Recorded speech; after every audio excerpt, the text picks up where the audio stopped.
الله وبركاته. اللهم رب العالمين رسوله تسليم على تعالى وبركاته.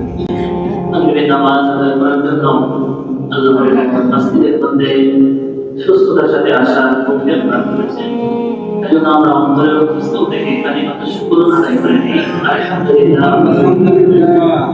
সম্মানিত হাজিরিন, আমরা সবাই জানি আরবি 12 মাসের মধ্যে 4টি মাস সম্মানিত: জিলকাদ, জিলহজ, মুহররম, রজব।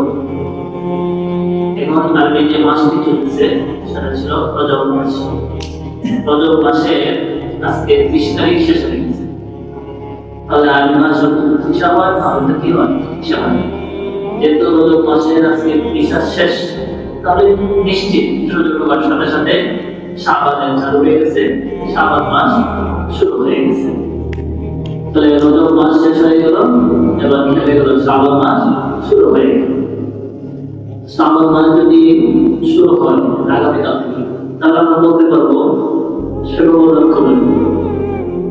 নিশ্চিত আমাদের কাছে হয়ে গেছে শুভরাত কবে হবে, কারণ 14 শাবান দিন দিয়ে রাত হয়, ওই রাত্রটাকে বলা হয় শুভরাতে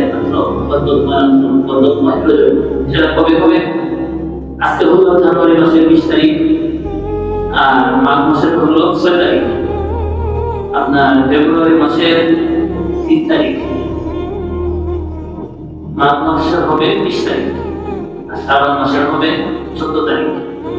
বারটা হবে মঙ্গলবার দিবাগত রাত, মঙ্গলবার দিবাগত রাত। তাহলে ফেব্রুয়ারি মাসের 3 তারিখ, সামনে যে মাসটা আছে 3 তারিখ হলো মঙ্গলবার। মঙ্গলবার গিয়ে দিন গিয়ে রাতটা দিন, এটা হবে শুভরাত। হিসাবটা আমাদের কাছে ক্লিয়ার হয়ে গেল শুভরাত কবে। যেহেতু রজবের আজকে 30 তারিখ শেষ হয়ে গেছে, অটোমেটিকলি শাবানের আগামীকাল 1 তারিখ হিসাব করলে আমরা পাবো ফেব্রুয়ারি মাসের 3 তারিখ মঙ্গলবার দিন গিয়ে যে রাতটা হবে সেটা হবে শুভরাতের রাত। তো আমরা দেখেন রমজানের 2 মাস আগে থেকে রাসূল সাল্লাল্লাহু আলাইহি ওয়াসাল্লাম যে দোয়া পড়তেন, 2 মাসের 1 মাস চলে আর মাত্র আছে 1 মাস শাবান মাস। এরপরে কিন্তু আমাদের কাঙ্ক্ষিত রমজান মাস চলে এসেছে। তো আমরা বিশেষ দোয়াটি আরো একবার পাঠ করে নিই।